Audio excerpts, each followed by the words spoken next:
So if the resurrection of Jesus Christ is based on a historical event and historical truth that either happened or it didn't, can I give any evidences for this historical event? Can I prove that the resurrection of Jesus Christ happened about 2,000 years ago? And this was the challenge I had a couple weeks ago in class, and I went through the legacy of the evidence I've looked at, and I think it's tremendously compelling. First of all, we have an empty tomb, okay? We have an historical event, the death of Jesus Christ, which many historians of the time, from Josephus and Pliny the Younger and Tacitus, wrote about, let alone the 9 different writers of the New Testament scriptures. We have the death of Jesus Christ. The response to his death, as he was buried in a tomb by both the Romans and the Jews, was his body's missing. I mean, obviously, to quell any kind of new religion or new movement, it would be very easy to just produce the body and it's over. And the Romans had every incentive to do that, and the Jewish authorities had every incentive to do that. But there was no body to produce. The historical evidence for the empty tomb is very compelling. And as a matter of fact, you have a historical story that goes on for quite some time through the Jewish lineage, which is that the disciples of Jesus stole the body. Because the tomb was empty, the body was gone. Well, then we go to these appearances after Jesus' death. You have records throughout Scripture of a couple different disciples interacting with this risen Jesus. And then bigger groups, smaller groups. At one point, Paul tells us about nearly 500 that experienced the risen Christ within about 40 days of his resurrection. 40 days of this empty tomb event. Very compelling, because Paul even tells us, a lot of these people, as I'm writing this, are still alive. Go check it out. Go ask them. So very dramatic. Were they hallucinating? Were they sharing in some kind of spiritual experience? I mean, do you have mass hallucinations? Do you have mass dreams and visions?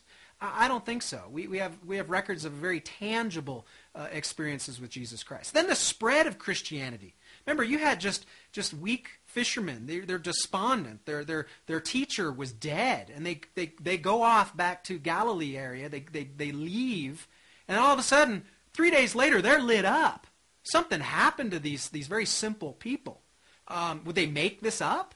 Why all of a sudden were these very powerful forces for the resurrected Christ? If they didn't experience the resurrected Christ, they sure do think they did.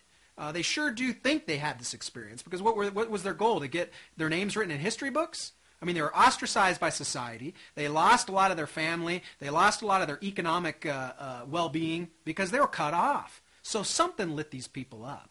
Okay? And then you look at the testimony of their martyrdom. Not only were they lit up to spread this story, not only were they just supernaturally empowered, but most of them died for this story. Now see, if it was a lie, if he really didn't rise from the dead, what do you have to gain by taking a knife to your head? See, again, this isn't dying for a faith like people do today, 2,000 years later. Yes, you're dying for a heartfelt belief that Jesus Christ rose again. It's the same that the Muslim extremists flying airplanes into towers on 9/11. They martyred themselves for a faith. The difference with the first century martyrs was they were dying for a known event. They were there. They were eyewitnesses. They would be dying for a known lie. That's a big difference. Human nature, when life or liberty are at stake, is very simple. You protect your own hide. Okay? Maybe one whack job will take the knife, but not the whole conspiracy. You see, it would fall, and history proves that out time and time again. So when you look at the evidence for an empty tomb, you look at the appearances after his death, you look at this remarkable spread of a religion based on this event. You look at the testimony of these martyrs who gave their lives for an event, a historical truth. You have to be really perplexed at the notion that this was just a myth that popped up out of thin air.